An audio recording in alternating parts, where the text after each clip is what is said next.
Olá a todos, meu nome é Juliano Polito e nós vamos conversar hoje um pouco sobre a produtividade na construção civil. Para a gente começar a conversar, a primeira coisa é a gente entender o que é produtividade, né? Produtividade a gente pode definir como a relação entre a produção e os recursos que eu utilizei para produzir, né? Esses recursos podem ser capital, pode ser matéria-prima, pode ser energia, mas o mais usual na construção civil é a gente avaliar a produtividade em relação à mão de obra utilizada. Ou seja, o quanto que eu consegui produzir e quantas horas homem foram aplicadas. E por que a gente se preocupa tanto com a produtividade? A produtividade é o melhor indicador que a gente tem para a eficiência produtiva e para avaliar a eficácia da gestão de uma empresa. E também porque a produtividade está diretamente relacionada à rentabilidade da empresa. Ou seja, quanto melhor for a minha produtividade, melhor vão ser os meus resultados. E o porquê que é tão difícil aumentar a produtividade na construção civil, né? O principal motivo é que trata-se de um ambiente desafiador para os modelos de gestão, né? Os modelos de gestão, eles não são capazes de garantir o resultado final em um empreendimento, né? Quais são os principais desafios? Um deles é que custo, prazo e qualidade são sempre restrições. A gente nunca vai ter um empreendimento em que custo não seja um limitador, ou que o prazo de conclusão não esteja definido, ou que critérios de desempenho de qualidade não sejam especificados, né? Então, é importante estar atento que esses três objetivos, eles também são conflitantes entre si, e conflitam com outros mais também. Mas, por exemplo, toda vez que eu busco aumentar a qualidade, existe uma tendência de aumentar custo, existe uma tendência de aumentar prazo, né? Toda vez que eu busco reduzir custo, a chance de eu ter algum impacto em qualidade também é grande, né? Então, é sempre um desafio equilibrar esses três objetivos, e hoje em dia a gente tem muitos outros objetivos, né? A gente precisa equilibrar segurança do trabalho, a gente precisa equilibrar stakeholders, satisfação de todos eles, satisfação dos empregados, dos acionistas, dos clientes, né? Então, é sempre um desafio. A outra questão é que os stakeholders estão cada vez mais poderosos, né? Para quem não sabe o que significa stakeholder é todo aquele que tem algum interesse no meu empreendimento, né?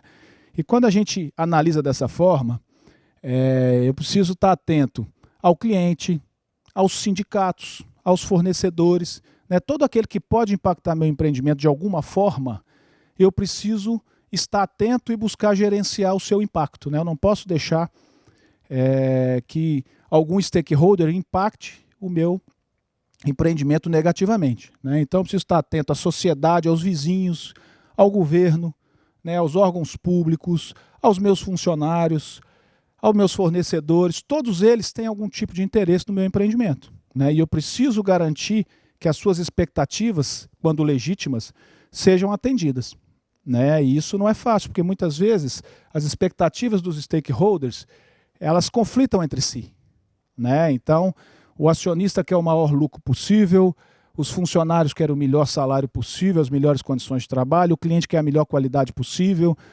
e assim por diante. Então, a gente precisa gerenciar isso, né? E um fenômeno que tem acontecido ultimamente é em relação às redes sociais, né? As redes sociais têm aumentado muito o poder relativo desses stakeholders. Então, as redes sociais elas dão uma capacidade de organização e de troca de informações que faz com que os stakeholders possam se organizar, né? Então, a sociedade civil, a vizinhança, todos eles, os clientes, eles têm muito mais condição de se organizar e exigir das construtoras medidas que atendam às suas expectativas muito maior do que quando não existia esse canal de comunicação. Então, isso torna, sim, muito difícil a gestão dos empreendimentos de construção civil. Bom, outro desafio é a grande interdependência entre atividades. Então, quando a gente está falando em construir um empreendimento de construção civil, existem muitas atividades que impactam simultaneamente umas às outras. E toda vez que eu perco produtividade em alguma atividade, ela necessariamente vai impactar a produtividade das outras atividades subsequentes, normalmente. Então, isso me dá um grande número de atividades e de controle a ser exercido para evitar que essa improdutividade ocorra, né? a necessidade de uma grande velocidade de resposta, né? Em construção civil, qualquer atraso, quando acontece um imprevisto no empreendimento, qualquer demora na tomada de decisão pode acarretar em produtividade, né? Então, quando eu tenho uma frente de serviço paralisada, quando eu tenho alguma falta de recurso que provoca a paralisação de uma atividade, invariavelmente eu vou ter improdutividade em várias outras atividades, né? Essa improdutividade ela se espalha e contamina outras atividades. Então, a velocidade de resposta tem que ser sempre rápida, né, para evitar esses impactos negativos. Bom, o grande número de interface entre várias especialidades, com vários intervenientes, também cria uma grande complexidade. Ou seja, eu tenho vários projetistas de várias especialidades trabalhando juntos sobre o mesmo produto, né, cada um com uma visão, cada um com uma expectativa, cada um buscando o melhor para a sua especialidade e muitas vezes deixando de olhar o que é melhor para o empreendimento como um todo. Então, gerenciar todas essas expectativas e esses requisitos é sim um desafio, né? A gente precisa negociar bastante, entra aí segurança do trabalho, entra questões de suprimentos, recursos, etc. E todos esses precisam ser levados em consideração e a gente decidir o que é melhor para o empreendimento, né? E por último, um grande desafio é o uso intensivo de mão de obra, né? Mão de obra necessita de capacitação, mão de obra é imprevisível, né? Tem dias que a produtividade é boa, tem dias que eles têm problema pessoal, a gente precisa administrar. Então, o uso intensivo de mão de obra dá uma pitada a mais aí de complexidade e desafia muito mais aí o nosso modelo de gestão.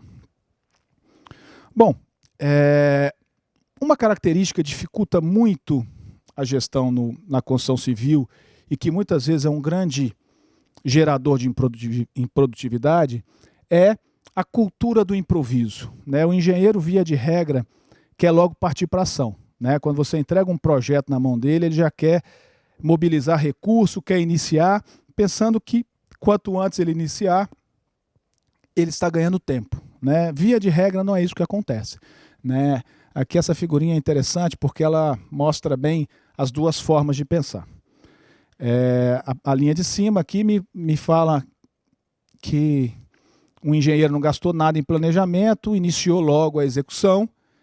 Por não ter planejado, ele tem muita correção a ser feita. Ele vai aprendendo, é o famoso tentativa e erro. À medida que ele vai executando, ele vai aprendendo e ele vai revisando. E, diferentemente de quando a gente realmente planeja uma atividade da forma como ela deve ser planejada, planejando todos os seus recursos, garantindo que as condições ideais vão estar disponíveis para a sua execução, né? Quando eu planejo bem, a minha verificação fica muito mais simples e muito menos coisa para ser corrigida e muito menos desperdício vão ocorrer, né? Então, essa tendência de querer realizar atividade a qualquer custo, mesmo que as condições ideais não estejam presentes, mesmo que os recursos todos estejam presentes, gera grande improdutividade, grande retrabalho e grande desperdício, né? Isso é uma cultura que a gente precisa banir da construção civil. E existe uma relação direta entre desperdício e improdutividade, né? Via de regra, onde tem desperdício, existe muita improdutividade, de todos os tipos, improdutividade de capital, improdutividade de mão de obra, improdutividade de espaço, né?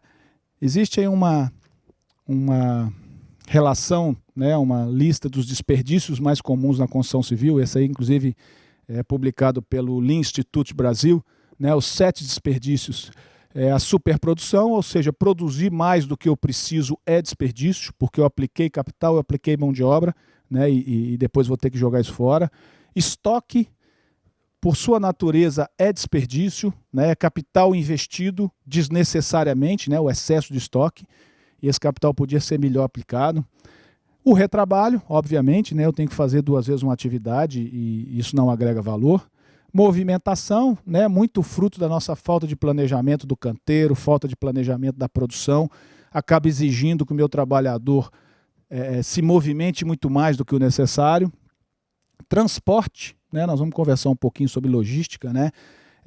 Transporte é uma atividade que não agrega nenhum valor ao produto final, então se eu conseguisse eliminar transporte, eu estaria agregando muito mais valor, né? Então toda vez que eu descarrego o material, mudo de lugar, isso é desperdício, né? Essas horas trabalhadas são desperdício, né?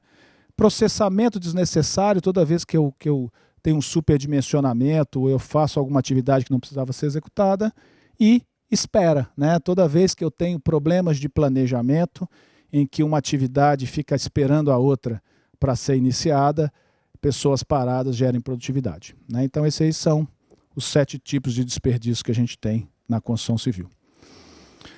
Bom, existe um mito em construção civil que também não ajuda muito aí na melhoria de produtividade. Via de regra, os engenheiros acham que eles vão conseguir uma melhoria de produtividade com a melhoria unitária de cada atividade, né? Com a otimização individual de cada processo. E nem sempre isso é verdade, ou na maioria das vezes isso não é verdade.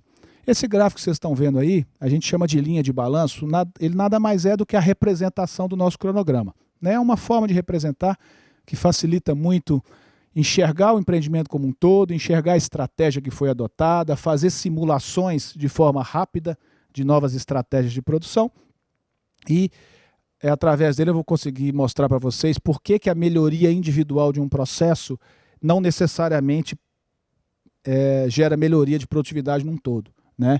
Então, como exemplo, aí a gente vai supor que houve uma melhoria de produtividade na atividade contrapiso, né? Aqui o eixo vertical é os pavimentos, né? No caso aqui uma obra vertical, e o eixo horizontal em relação ao tempo. Então a inclinação dessa reta é a taxa de produtividade, ou seja, quantos dias eu gasto para fazer cada pavimento. Quando eu aumento a produtividade do contrapiso, invariavelmente ele vai criar um conflito com a atividade antecessora, né? No caso aqui são restrições, ela é uma predecessora obrigatória, né? Eu não consigo fazer um contrapiso sem que a alvenaria já esteja pronta, né?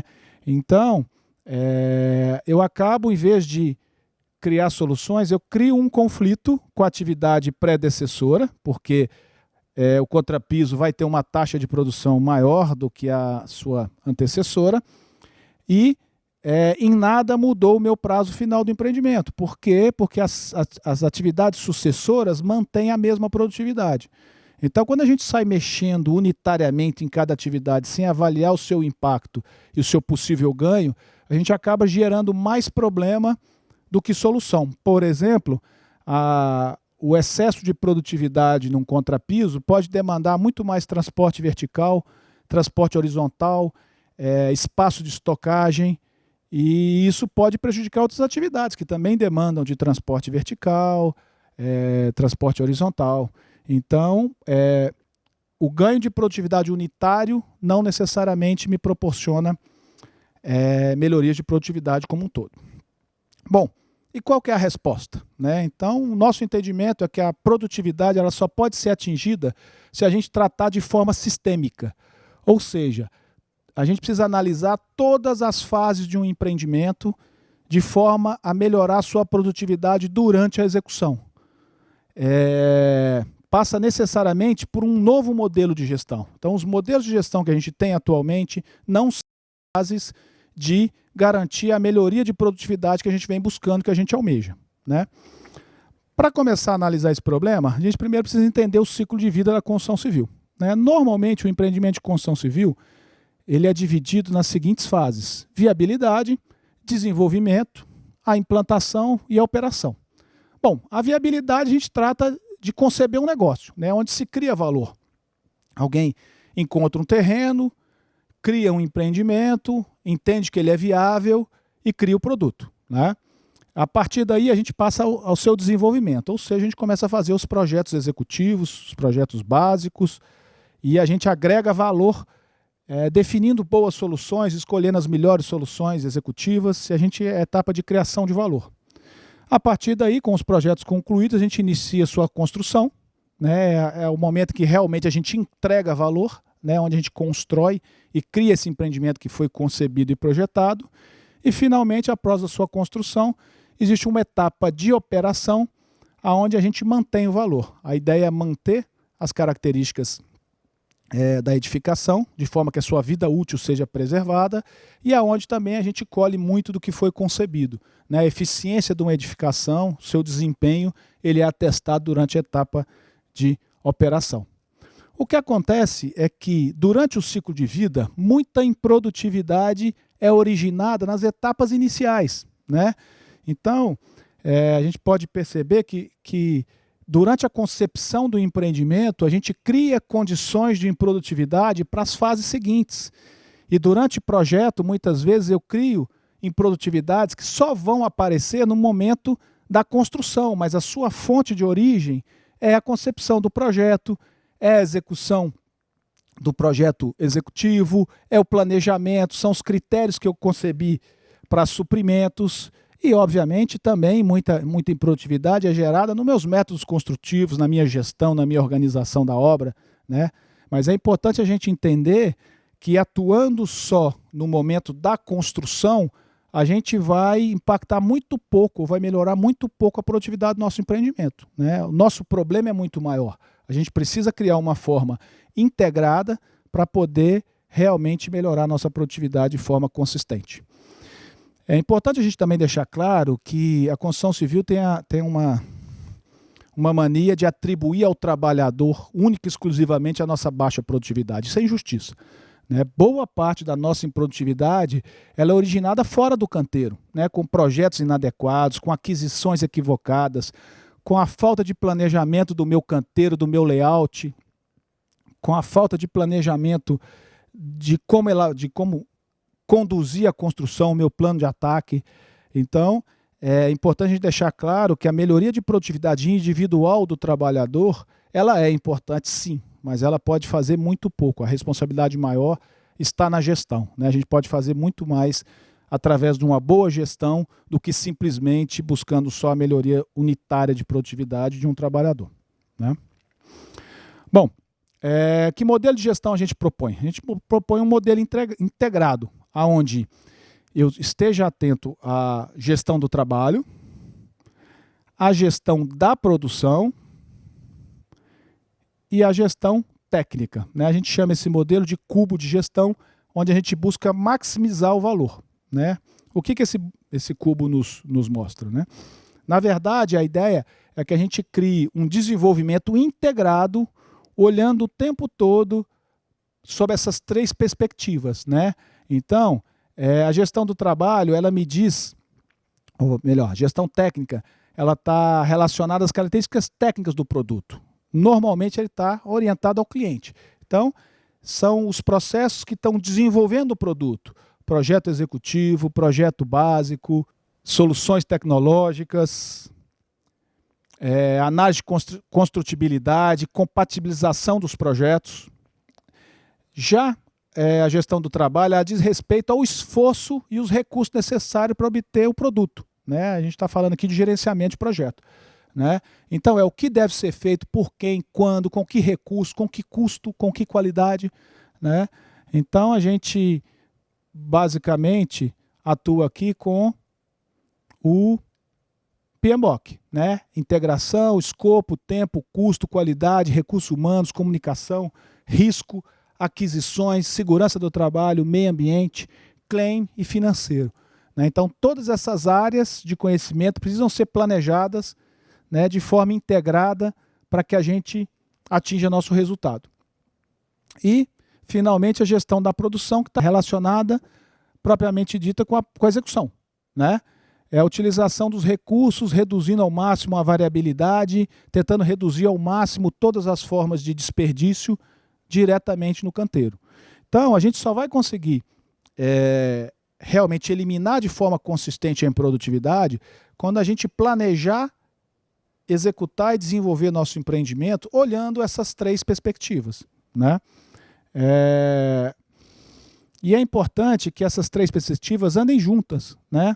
Por quê? Porque quanto mais cedo a gente identificar um requisito a ser atendido, mais barato é a sua solução. Então, quando a gente identifica, por exemplo, um requisito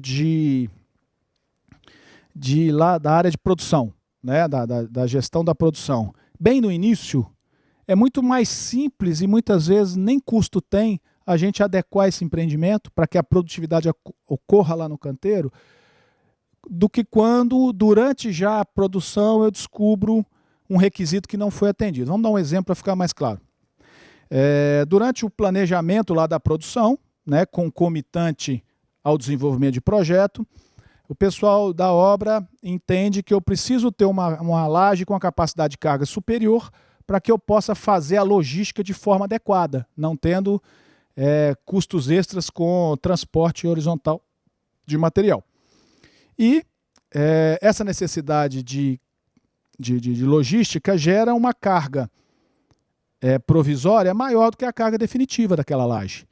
Então, esse requisito ele é levado para os projetistas de forma que eu possa adequar essa capacidade de carga e ter uma melhor logística, né, reduzindo muito os custos de logística no empreendimento. Da mesma forma, esse maior dimensionamento dessa laje vai gerar impactos em custo, prazo, qualidade, suprimentos, que vão ter que ser adequados no planejamento do trabalho, né, no gerenciamento do trabalho. Então, é esse tipo de integração que a gente precisa criar, né? Então, que as decisões em cada uma das áreas de conhecimento e de cada perspectiva avalie quais os impactos nas demais áreas de conhecimento, né? E quanto antes, melhor. Melhor vai ser a geração de valor, né? A gente pode dizer que daqui para trás, onde as ações possíveis têm um benefício maior do que o custo, agregam valor. E quando um custo ele é maior do que o benefício gerado, ele está destruindo o valor, ou seja, eu estou gastando mais recursos do que o necessário, né? E o meu cliente não paga por isso. Bom, a gente poderia abordar todas aquelas áreas de conhecimento, mas o tempo não nos permite. Então eu escolhi 4 áreas, 4 processos, que podem exemplificar essa forma de pensar. Então nós vamos conversar um pouco sobre análise de construtibilidade, a seleção de alternativas construtivas, plano de ataque e logística de obra. Então vamos lá. Construtibilidade. Construtibilidade diz respeito à facilidade de construir, né? A gente encontrar uma melhor forma de construir, mais fácil, usando menos recursos, de forma mais simples. E, basicamente, o recurso principal é conhecimento, né? Conhecimento para otimizar processos, conhecimento para facilitar processos, para escolher os métodos construtivos adequados. É um tipo de análise que não tem receita de bolo, né? A análise tem que ser profunda, a pessoa tem que ter conhecimento de obra, conhecimento de projeto, as pessoas, né? E tem que ir além da simples comparação de custo, né? Muitas vezes as pessoas selecionam o método construtivo com uma simples análise de custo unitário. Então eu vou escolher um tipo de contenção, normalmente eu pego qual que é a contenção que é mais barata. E muitas vezes eu não estou avaliando qual que é o impacto dessa solução na construção da edificação, nos processos de logística, em todo o ciclo de construção dessa edificação, quais são os impactos. E muitas vezes a solução mais barata custa muito mais caro, porque ela gera uma série de transtornos.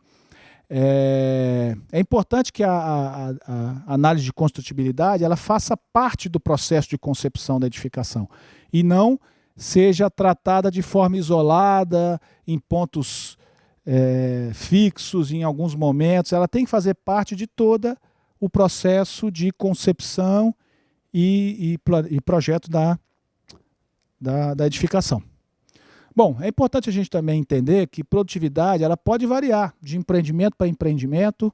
Muitas vezes, dentro do próprio empreendimento, a gente tem várias produtividades diferentes. E muitas vezes, pela simples característica do serviço que está sendo executado. Aqui a gente tem um exemplo, né? Essa régua representa a pior produtividade, né? Tudo que diminui a produtividade quando a produtividade aumenta, né? Então, o nosso serviço ele vai estar posicionado em algum ponto dessa reta, né? Aqui no exemplo é um reboco.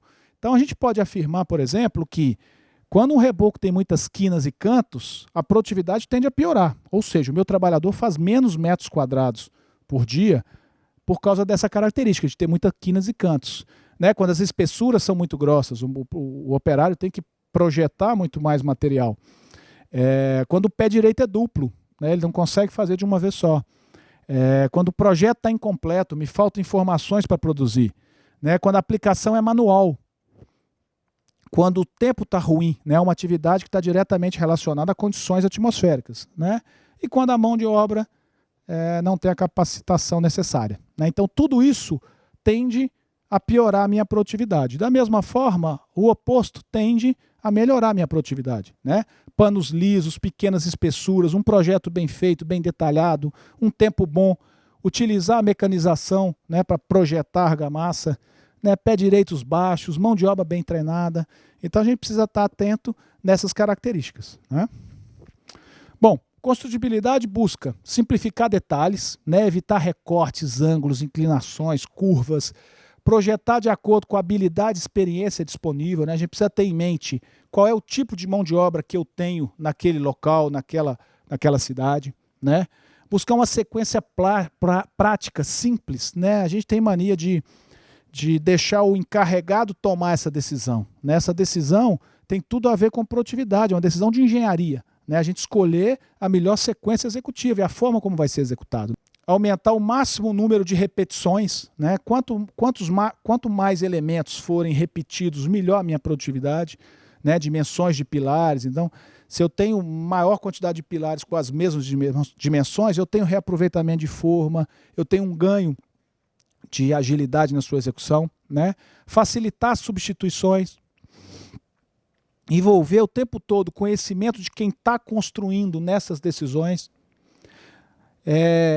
buscar espaços adequados para a execução, tanto para a execução do serviço como para a posterior manutenção e operação. Então é muito comum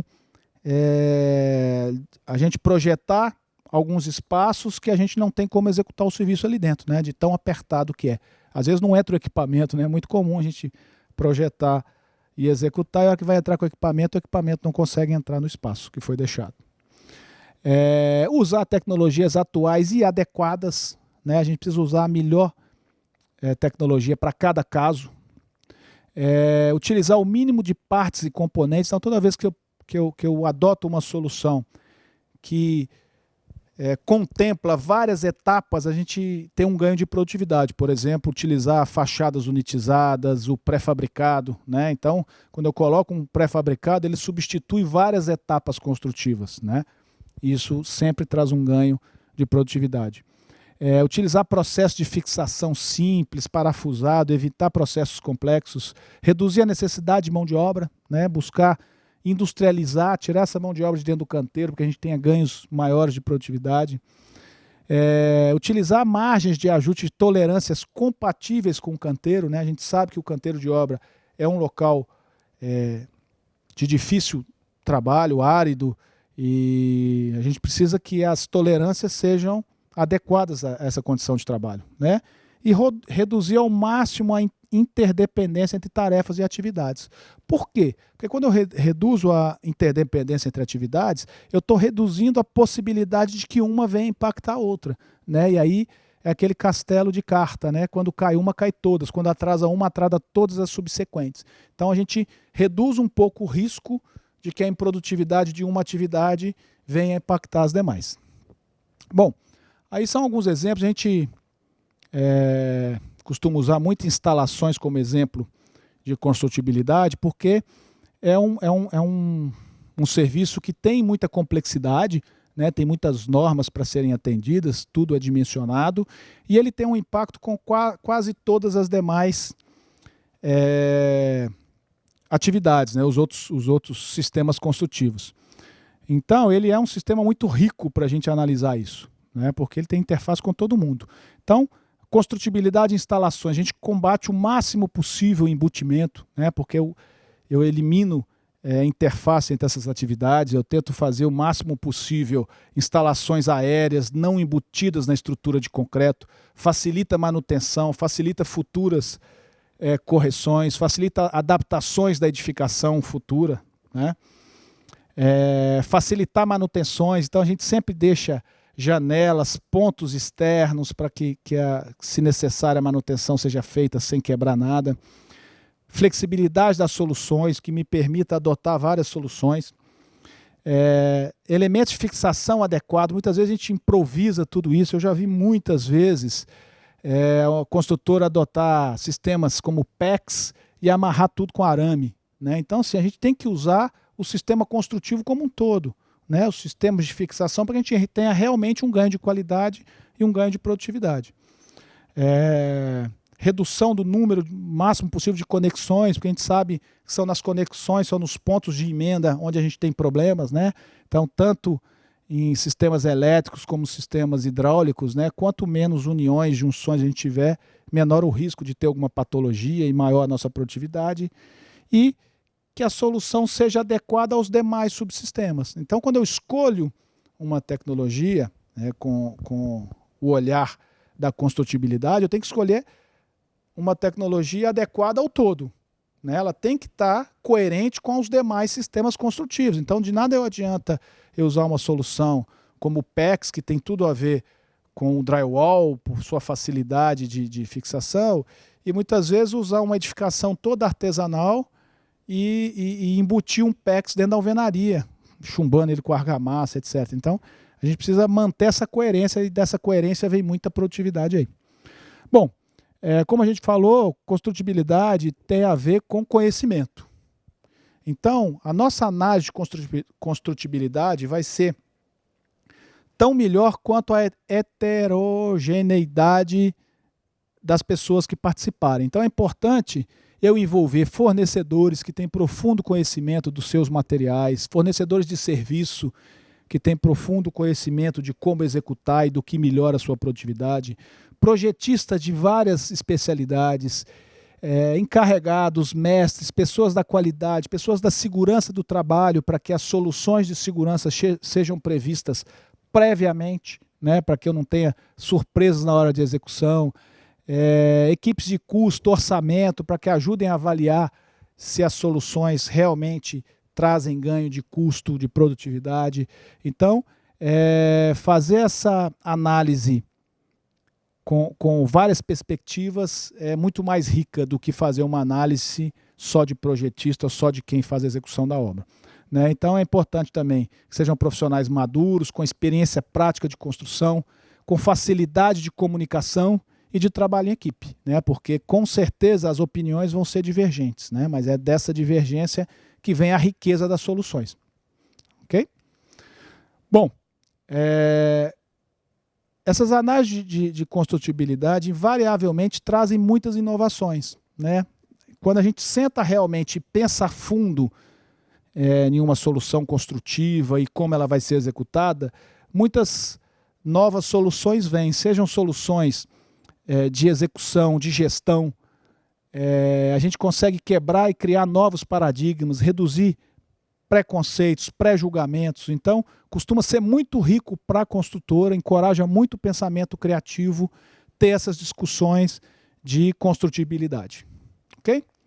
Bom, dessas soluções, dessas análises todas, a gente vai ter muito material rico para a definição das soluções construtivas.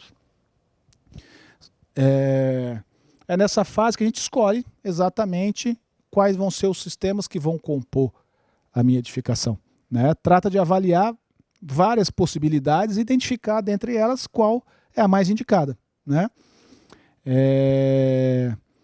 A gente precisa avaliar o desempenho técnico, o desempenho de custo, desempenho de estratégia. Então, assim, a gente não pode se focar só no custo, né? Então, aí, critérios que a gente pode analisar, que a gente deve analisar cada solução construtiva, né? Custo, prazo de execução, qualidade, suprimentos, né? Será que existe esse recurso na região, né? Será que o mercado hoje tem fornecedores capacitados para poder executar? Risco, né? Qual que é o risco que eu tenho desse material, desse sistema não estar disponível ou dele mudar de custo, né? Recursos humanos, né? Meu pessoal tem conhecimento, né? Sabe executar? Segurança do trabalho, né? Qual dos processos é mais seguro, né? Quais são os impactos ambientais de cada um desses sistemas? Isso cada vez é mais importante. Cada vez é mais caro destinar resíduo nas grandes cidades, né? Então, dependendo de uma alternativa construtiva, o simples fato de não gerar resíduo já pode ser um diferencial de custo e produtividade, né? Relação com os demais processos construtivos, né? Como é que essa solução está integrada com o todo, e vários outros, né? O importante é a gente sempre documentar as soluções. Esse aqui é um formulário onde você põe um sistema construtivo, o outro, e vai analisando os benefícios e os prós e contras de cada uma das opções. Você pode ter várias opções construtivas aqui, mas o importante é você documentar por que você tomou essa decisão, por que lá na frente, né, a gente precisa analisar por que você escolheu esse sistema construtivo, que esteja documentado. Então, esse é apenas um exemplo aí, onde a gente pode ver aí os motivos que foi adotado o sistema construtivo. Bom, e aí são algumas alternativas construtivas, só como exemplo, né? O drywall é uma análise muito interessante que quebra muito paradigma, né? Se você for levar em consideração só o custo unitário da alvenaria, né, um drywall com certeza é mais caro do que fazer uma alvenaria de bloco cerâmico ou um bloco de concreto. Mas quando eu analiso olhando velocidade de execução, custos logísticos dentro do canteiro, resíduo, né, destinação final dos resíduos que sobram, facilidade de execução das instalações, facilidade de manutenção, facilidade de adequação de uma edificação no futuro. Quando eu ponho tudo isso na análise, o drywall passa a ser uma solução muito interessante, né? Então ele é sim competitivo e a gente precisa analisar de uma forma bem completa, né? Soluções como lajes planas protendidas, por exemplo, né, sem instalação embutido, facilita muito a compatibilização com instalações e outros sistemas construtivos. Se ganha muita agilidade, muita produtividade na execução das lajes, porque você não tem recortes, vigas, né? Simplesmente é uma laje plana e você ganha muita produtividade. A substituição, por exemplo, de proteção mecânica em argamassa de coberturas, né? Obviamente coberturas técnicas, pela instalação de isolantes térmicos com placas de concreto ou cerâmica só apoiado, a gente tem um ganho enorme de produtividade, a gente tem um ganho de facilidade de manutenção, reduz os custos de manutenção futuro, melhora o desempenho, né, termoacústico dessa cobertura.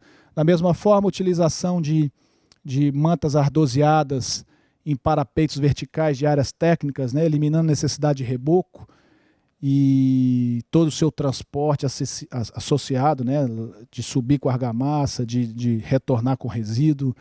E aqui é um caso interessante de quebra de precedência. Normalmente o para-raio ele fica em cima da platibanda, né? E nesse caso ele foi deslocado para a lateral de forma que ele não tivesse precedência com a fachada, né? que é predecessora da execução do peitoril em cima, e ganha-se aí muito prazo com essa adoção aí. Bom, e soluções bem diferentes, por exemplo, contenção, né? Isso é uma solução de concreto projetado, chamada de solo grampeado, aonde eu elimino qualquer interferência da edificação futura com a contenção. Então, a gente costuma ganhar muito prazo, porque a edificação parte sem nenhuma interferência de contenções, e a gente costuma ganhar muito prazo, porque esse também é um serviço de muita agilidade.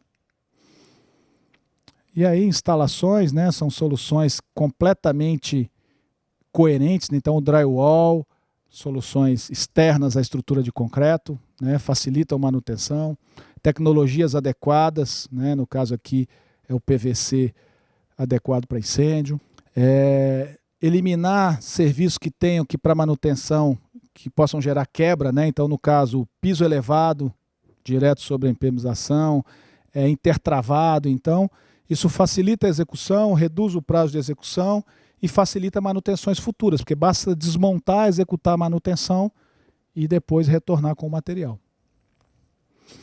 Soluções para fundação, né? Então assim, a gente costuma gastar muito pouco tempo, né? Mas, por exemplo, a utilização de formas metálicas perdidas gera um grande ganho de produtividade, porque elimina a necessidade de desforma, elimina o resíduo de madeira, me permite reaterrar antes mesmo da concretagem do bloco, blocos com formas de bloco executados com blocos de concreto também tem benefícios, cada caso é um caso, utilização de formas de papelão para fazer a segurança de escavação de tubulão. Então a gente precisa pensar em cada detalhe, né?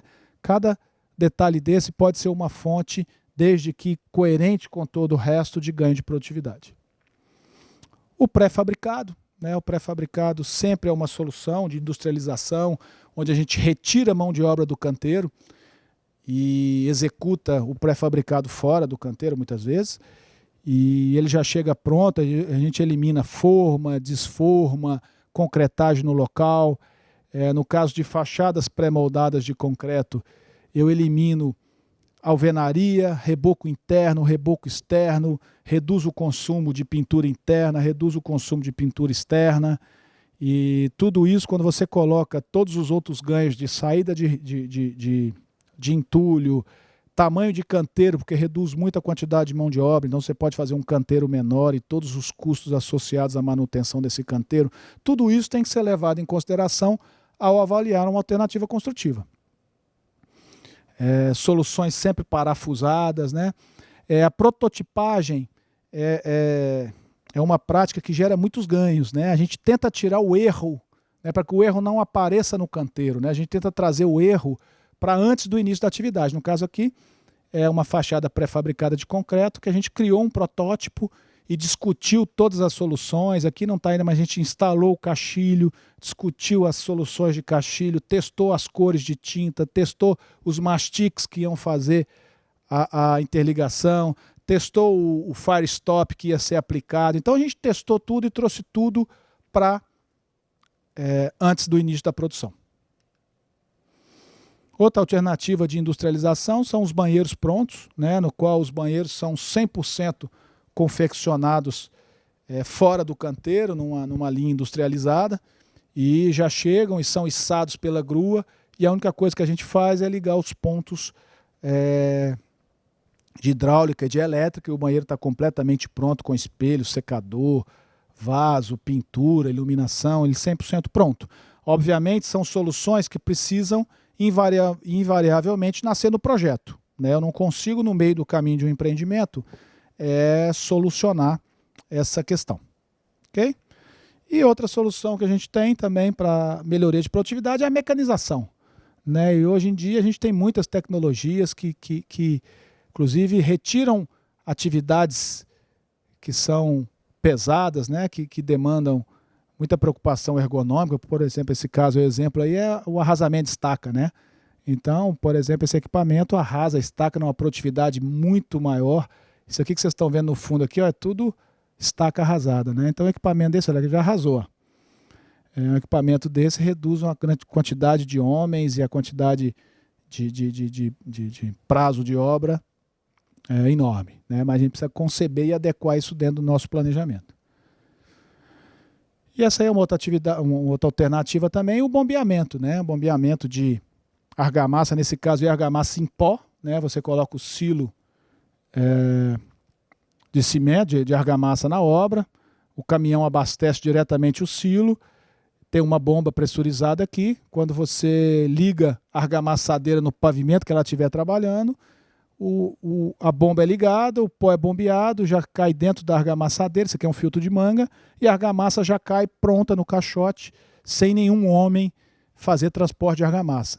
Então imagina o ganho em um canteiro de transporte horizontal, transporte vertical, né? Quanto tempo você gasta de um cremalheira para abastecer um reboco de fachada, e depois o resíduo, que são os sacos de cimento que você não tem mais, que você precisa jogar fora, né? E toda essa logística de saída de material. Quando você põe isso na conta, passa a valer o investimento. Nesse caso, inclusive o custo da argamassa é mais barato, porque o fabricante não tem que ensacar essa argamassa e não tem que comprar a embalagem, né? Então, são processos que a gente tem que avaliar bem, né? Todo o processo de bombeamento que tira o transporte de dentro da obra, né? Na verdade, isso é uma solução de logística, é muito salutar para a produtividade. Nesse caso aqui, a argamassa é rodada embaixo no canteiro, né, para contrapiso, ela já chega pronta para o local de uso bombeada.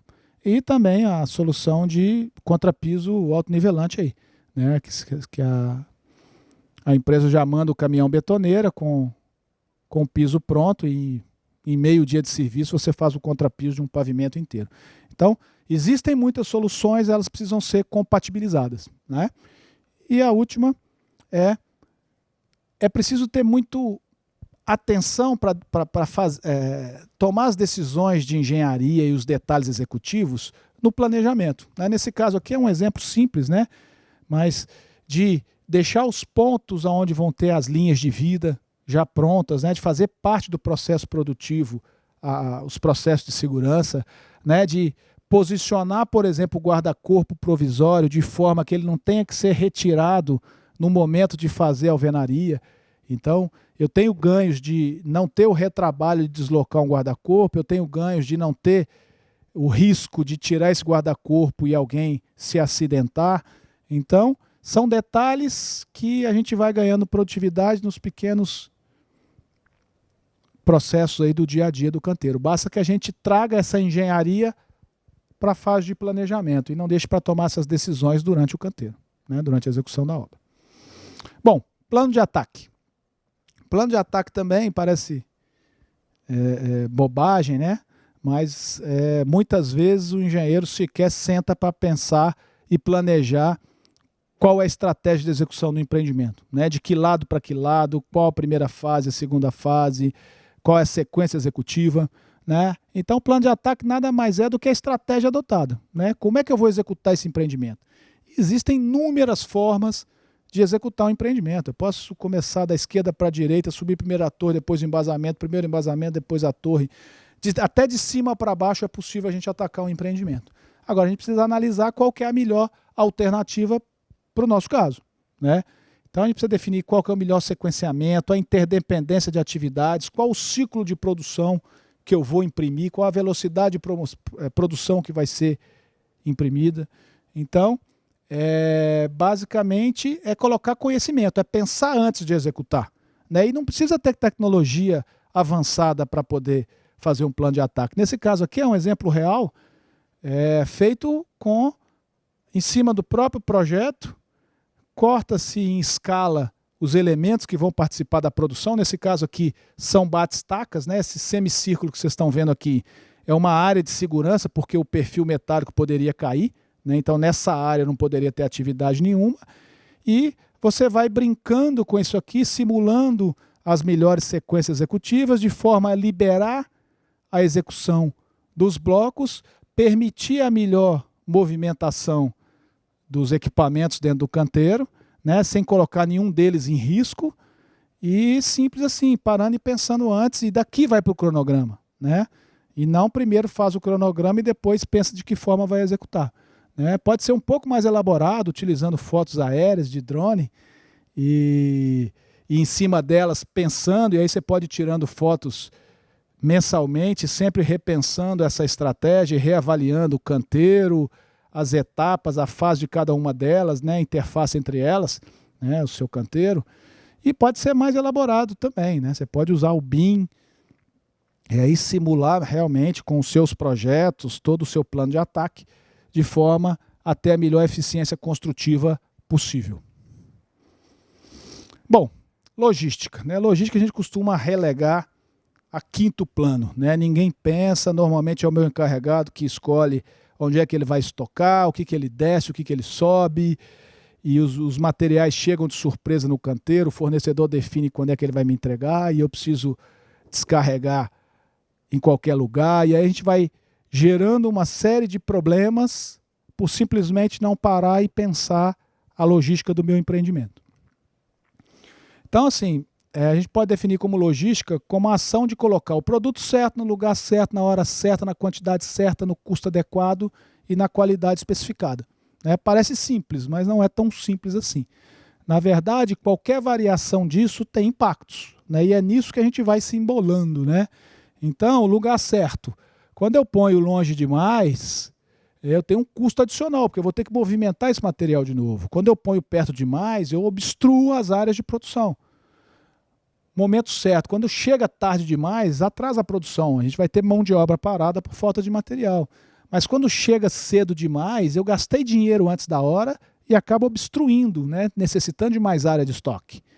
Quantidade certa, né? Toda vez que eu coloco em maior quantidade, eu crio também a obstrução e muitas vezes eu gero um retrabalho. Quando eu subo o material demais para um andar, eu vou ter que novamente ir lá e tirar o material excedente, né? Enquanto eu não tirar, ele está obstruindo a próxima atividade.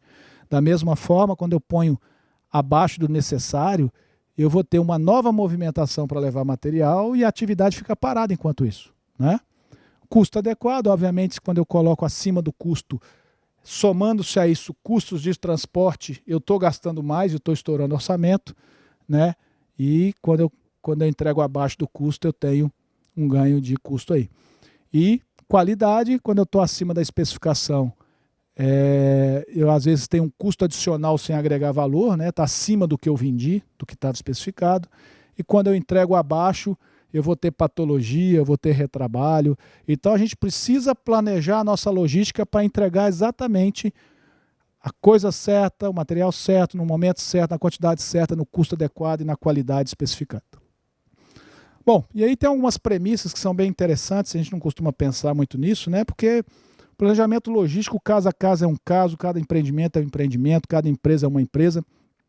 E aqui vai algumas premissas para a gente planejar bem aí.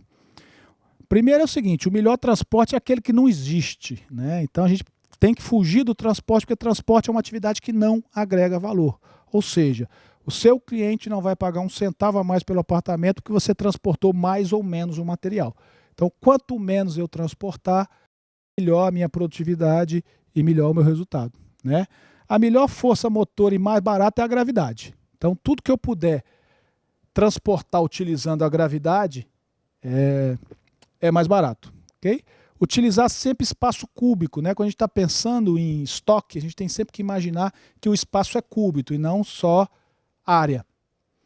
A reta é a menor distância a ser percorrida, a gente precisa reduzir os trechos de locomoção dentro do canteiro, seja de material, seja de pessoas, evitar cruzamentos de fluxo, né? Analisar sempre que eu tenho a ida e a volta, né? E sempre utilizar a capacidade de retorno, né? É muito comum o cremalheira sempre sobe cheio e sempre desce vazio, né? Por que não aproveitar sempre esse retorno para poder não gerar uma descida só para poder trazer resíduo, né?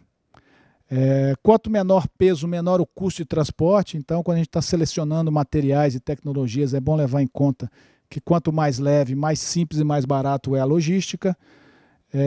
Sempre buscar que o material seja destinado diretamente no ponto de uso, ou seja, se eu conseguir que o material chegue no canteiro e seja descarregado exatamente no local em que vai ser aplicado, é a melhor logística que eu posso conseguir, né? Reduzir sempre a distância entre os postos de trabalho, reduz aí a movimentação de pessoas, sempre buscar paletizar o máximo possível, demarcar as áreas de circulação e de estoque, isso facilita a organização, evita que eu obstrua locais de trabalho. Buscar sempre desenvolver implementos e adaptar equipamentos para melhor logística. Você pensa uma vez só, você desenvolve uma vez só e colhe frutos durante todo o empreendimento, em vários empreendimentos. Então, é importante você pensar em cada material, em cada forma de transporte e adequar a melhor forma de transporte possível para ele, né? Sempre segurança em primeiro lugar, né, de transporte, nunca improvisar o transporte, o içamento, né, de materiais, principalmente os pesados. Quantidade sempre é exata, nem a mais nem a menor, a gente já falou.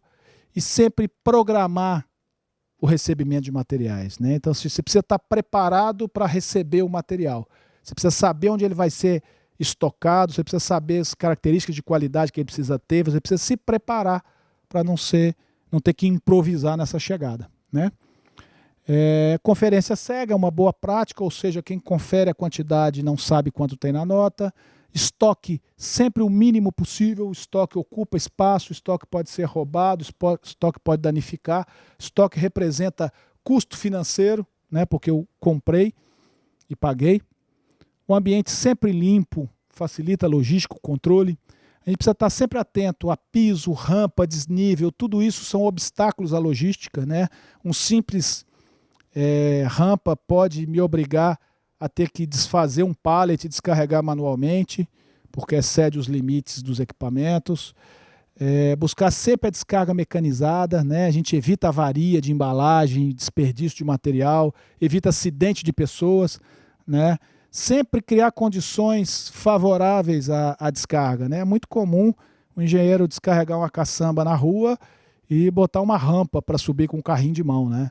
Então esse é o exemplo clássico da falta de planejamento, né? Que engenheiro não sabe que vai ter uma caçamba no seu empreendimento, né? Então a gente precisa criar condições, docas, condições para que o esforço físico seja minimizado, para que a produtividade seja melhorada, a facilidade de descarga. Né? E aí alguns exemplos, né? Sempre tentar paletizar, comprar materiais paletizados, adequar pallets para poder transportar materiais variados, tanto resíduo como materiais novos. Né? A doca, como a gente falou, né? Adaptar os equipamentos, aqui por exemplo é uma empilhadeira, né, que a gente adaptou um mecanismo de giro, então você tem o container no pavimento, o resíduo é colocado lá dentro, ele desce com paleteira pelo elevador cremalheira e a empilhadeira pega no térreo e leva direto para a caçamba sem nenhum homem aí fazer o transporte desse resíduo. Né? Então a gente vai ganhando produtividade, vai reduzindo as atividades que geram acidentes, que geram esforço físico desnecessário e ganha um canteiro mais organizado e mais limpo. Né? Então, para cada tipo de material, a gente tem implementos corretos, para cada... É preciso pensar em como executar a atividade, né? Grua. Né? O simples fato de mecanizar, muitas vezes não traz benefício nenhum. Eu já vi muitos canteiros com muita mecanização e com grande grau de improdutividade, porque você simplesmente colocou equipamento para fazer o que as pessoas faziam, mas não planejou, né, não fez o projeto do seu canteiro, não planejou as atividades, então é muito comum esse tipo de desperdício. Bom, considerações finais. A primeira é o livro que eu estou lançando agora, em novembro, pela editora Pini. Nesse livro eu falo de todo o cubo de gestão, de todas as etapas, de todas as áreas de conhecimento. Então eu tentei nesse livro resumir um pouco da minha experiência e propor um novo modelo de gestão onde a gente consiga realmente atingir altos níveis de produtividade. E eu gosto muito dessa frase, não é a espécie mais forte que sobrevive, nem a mais inteligente, é aquela melhor se adapta à mudança. Né? A construção civil tem passado por muitas mudanças, a gente vai ser muito impactado por essas novas tecnologias que vêm surgindo e é importante que todos nós estejamos aptos aí, dispostos a aprender com essa mudança. Né? Então, fica aí um recado. Muito obrigado pelo tempo de vocês aí.